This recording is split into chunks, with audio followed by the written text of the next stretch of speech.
What's up, everybody? Welcome to another episode of my hip hop review. It's your boy Reg here. What was I about to say? Yeah, the album I'm about to review today is De La Soul's second album, De La Soul is Dead, released in 1991 on Tommy Boy Records under Warner Brothers.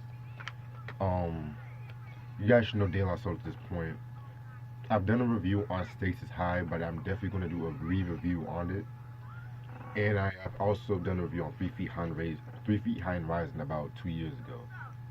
So yeah, gonna reevaluate, like talk about like the golden era albums and shit like that. Since I've already talked about tribes and shit, so I might as well jump into De La Soul. All right, so members of De La Soul, you guys should know is Pasta Noose, Dave, Maceo, and I would say Prince Paul. He's like an unofficial member, if you ask me and stuff. So they released 3 Feet High and Rising in 1989, which was a hip hop classic, critically acclaimed. Critically acclaimed in that nature. Um, yeah, their image was very distinct because like they were classified as hippies and stuff like that, like because peace, love, and shit. You know what I'm saying? And they weren't really, excuse me, they weren't really keen of that image of themselves. You know what I'm saying? Like they had a B side called "Ain't Hip to Be Labeled a Hippie," and also around that time was they actually got in a lawsuit too because they sampled a song by the Turtles and shit like that, and the Turtles sued them and of course they won. And not only did it have an impact on them in general, but it had a whole impact in the rap game as well. Because you gotta also remember, Biz Markie the year prior got sued by Gilbert O'Sullivan because of the fact that he sampled his song, I think it was called Home Alone or some shit. So yeah, cause now like rap had to like go back to like instrumentation and shit like that. Like although it didn't, of course, it did not end sampling, but you had to be watchful. Yes, you had to get your samples cleared and shit. But it is what it is. I think it's bullshit, but because it's like people get mad about sampling and shit, but at the same time, people don't get mad all the time about these damn cover records. Like I don't mind. I get that the fact that you people can you have to ask to get a clear sample. I get that, but at the same time, these motherfuckers over here talking down about uh, sampling and shit like that. But it's okay for like all these rock artists to take from the black artists without permission too. I guess that's right, but I'm getting way off topic. So they wanted to change their image, so they was like they're not gonna do all that positive, upbeat shit they did with 3 Feet High. With this album they went from more mature, more satire, in a way kind of dark and shit, and that's how this album came out. Dope cover right there. I've always loved this cover, like, cause that's like the Daisy image, and so it just like represent like the Daisy's dead and shit. And the song that's playing in the background is Oodles of O's, one of my favorite songs off this album, just to spoil it and shit. And so, if you're a fan of De La Soul, you would know that they're known for their skits and shit. So, the concept of this album is this boy named Jeff. He just caught like the new De La Soul album and stuff like that, and he finds it, of course, in the garbage. And so these bullies come, they jack him and shit like that, and they take his tape. And so the bullies are listening to the tape and shit like that. And it also has like a fictional radio station called WRFS that just plays nothing but De La Soul music. And yeah, I'm gonna get into all that. I'm gonna get into what I think about the skits and everything once I review everything off this album. So yeah, so I'm gonna take you through the booklet. And by the way, everybody, I've seen Black Panther and shit. Very good movie and stuff. So, oh, that was my announcement. Okay, so I'm gonna do two announcements. I'm definitely gonna do a review on the Roxy and Shantae Netflix movie that's coming in March 23rd. Definitely gonna do a review on that. Stay tuned.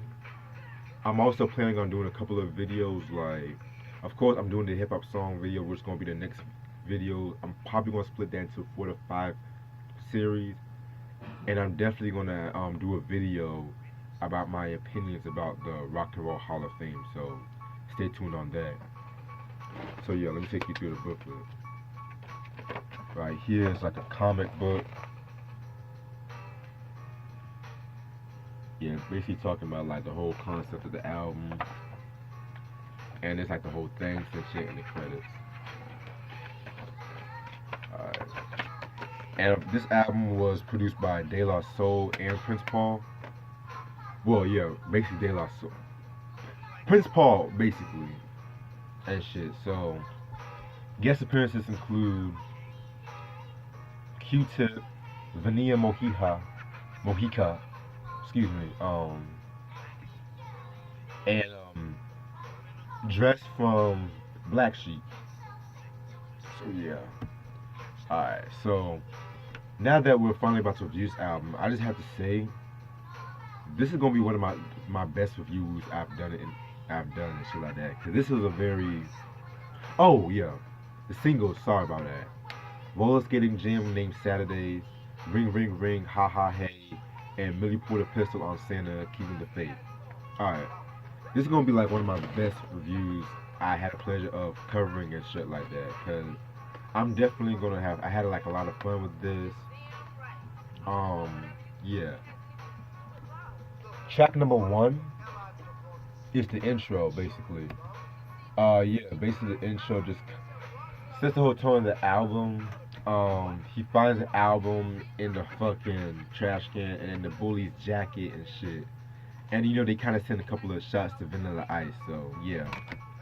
Track number two, Oodles of O's. One of the greatest hip hop songs of all time, in my opinion. Like oodles and oodles of O's, you know. You get it from your sister, you get it from your bro. Like every time I hear that song, it just gives me goosebumps. That beat, like boom, boom, boom.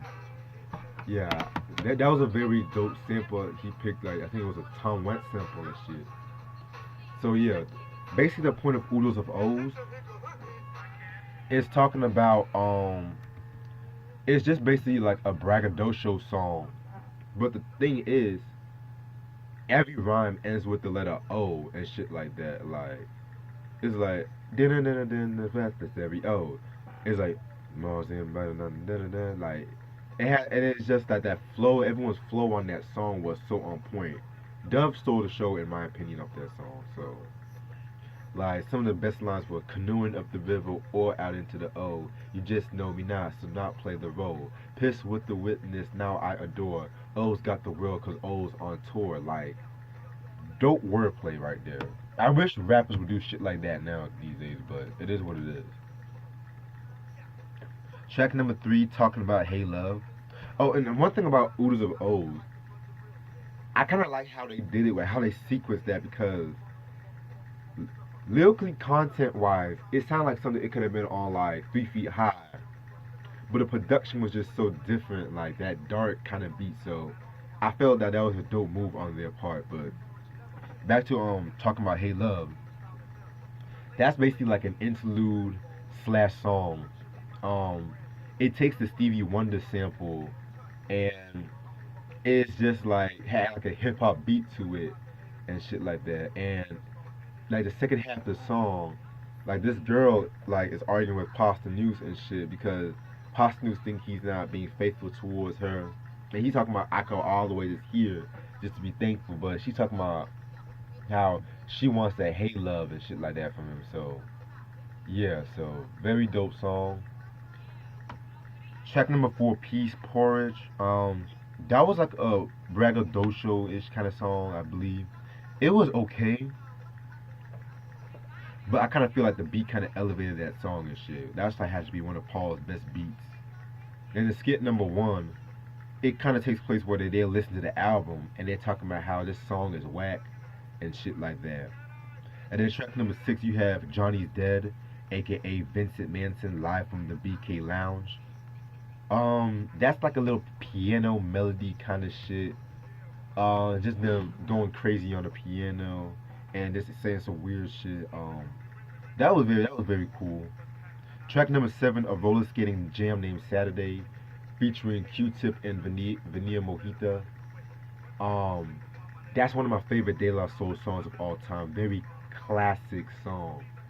It has a, and that's one thing I want to talk about at the end of the album, like the singles they picked. But this is like a very feel good song, but it's still kept with the album's production wise. Like this is how you do a party jam, but at the same time you want it to be like a mature album and stuff.